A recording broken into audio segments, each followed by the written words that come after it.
Good. Good. All right. So to start off, I think y'all already know this about me, but I'm a baseball fanatic, right? And I think one of the coolest things about baseball to me is me and Trevor really like to look and see what everybody's walk-up song is. Right before they go up to bat, they get to play a song that hypes them up and shows who they are and what they like, who they are as a person. So I always think, what would my walk-up song be if I had the privilege of having one? They change a lot, but the one I've settled with now is a song called "The Proof of Your Love" by For King and Country. And the song basically says, you should live your life the way that Christ lived it to show the proof of God's love. And if you listen to the higher ups in our church, if you've had the privilege of listening to our president speak or our apostles, you hear the phrase, Christ's mission is our mission, right? You hear that phrase come up a lot. What does it mean? How do we do that? To go along with that phrase, our church has instilled 5 mission initiatives that serve as guidelines to help us live Christ's mission. And I don't know if y'all can name them all. I couldn't name them all before I prepared for the sermon. I know what they are. But they are: invite people to Christ, pursue peace on earth, abolish poverty and suffering, develop disciples to serve, and experience congregations in mission. So the first mission initiative is invite people to Christ. I have a scripture for this one, because interestingly enough, the last thing Jesus said on this earth before he left is written in Matthew 28, the last chapter. He said, in Matthew 28, 18 through 19, he said, all authority in heaven and on earth has been given to me. Therefore go and make disciples of all nations, baptizing them in the name of the Father, and of the Son, and of the Holy Spirit, and teaching them to obey everything I have commanded you, and surely I am with you always to the very end of age. Those are the last words in the book of Matthew, the last words that he spoke to us. So I think it's really important that he said, go, invite people, and baptize them in my name. Make new members. For me, this mission initiative, I think, is the hardest one to follow. I'm not so good at inviting people to church. And people, I think particularly in our faith, it's so hard to talk about. But what I've learned from my greatest role models in this church is that you don't necessarily have to know all the facts about the church. You just need to tell people your experiences, what you felt, how you feel when you come here or share with other members of this church, right? One of my greatest role models, Heather D'Onofrio, she says you need to prepare a short testimony. She says, if you get on an elevator with somebody and they see your cross necklace or something, they say, what's that about? You say, I'm really big in the church. I go to the Community of Christ. You need to have a short testimony of why your church is so important to you that lasts that elevator ride. And you can eventually follow that up with inviting them to come. The next mission initiative is abolish poverty and suffering.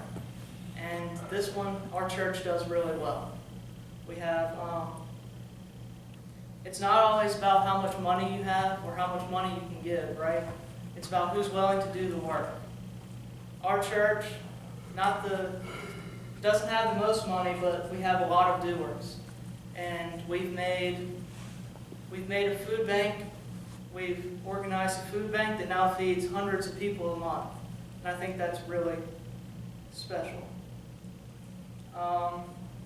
Next mission initiative, pursue peace on earth. This one's tough. We're kind of, this world we live in, the more you get into things, you figure out how divided and how much hate is flowing around and how much people give in to those temptations and the hate.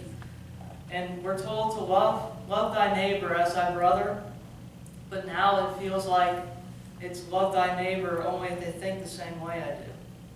And that's not good. You don't have to go and be a huge peacemaker. You don't have to go out and promote peace. You just have, the least you could do is just to not cause division. You could go out and be a peaceful person, and hopefully others will follow suit, right? You can't control the actions of other people, but you can control yourself. Be a peaceful person and try not to share those controversial things on Facebook, because people always take them the wrong way. Next mission initiative, develop disciples to serve. So this one strikes a chord with me, because I think my greatest passion in life is teaching and watching youth learn and grow closer to the Spirit, right? I volunteer at church camps every summer. I give up a lot of my summer. I don't give it up, because that's what I love to do. I know what I've been put on this earth for, and I know my passion and my purpose is to go and share and spread the good news with the youth of our church.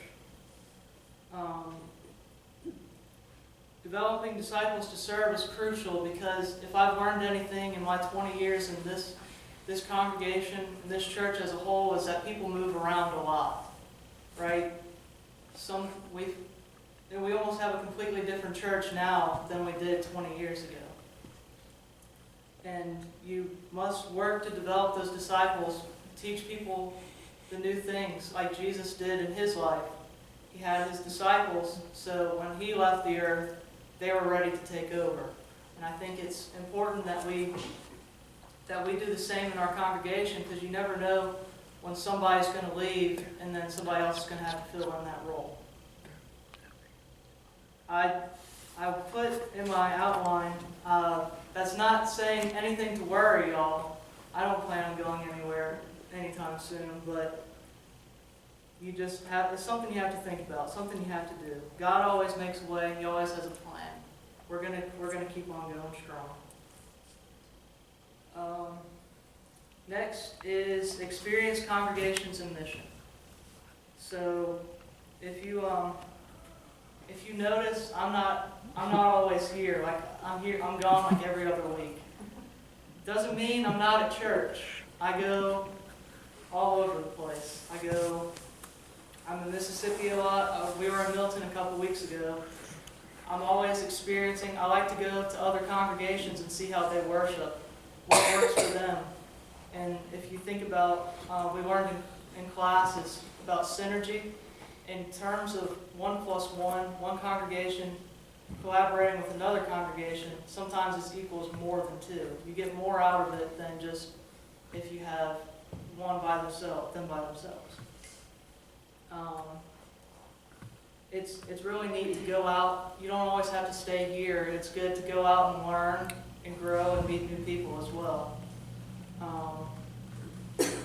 You just have to know that our community, our church, is not just here. It is all over the world. And you can travel, meet new people, and I promise it's almost the same. The people are like, I was telling Miss Jerry a few weeks ago when we went to Milton that any congregation you go to, the people are just about the same. They're always really nice and caring, and that's part of my testimony and why I love our church so much, is how open we are. And how wherever you go, the people always feel like you know them already. They're so inviting. Those are the 5 initiatives. If we go over them again, we have invite people to Christ, pursue peace on earth, abolish poverty and suffering, develop disciples to serve, and experience congregations and mission. If you remember anything, forget any of those, because it's a lot.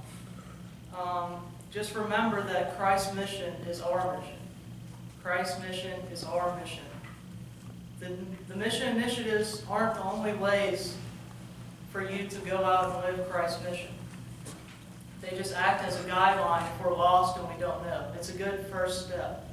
I encourage all of you to go study the Bible, read the 4 Gospels, learn about Christ a little more, learn about his life. Pray for your enemies. Develop habits that model Christ's mission. And above all, like my walk-up song says, remember to let your life be the proof of God's love.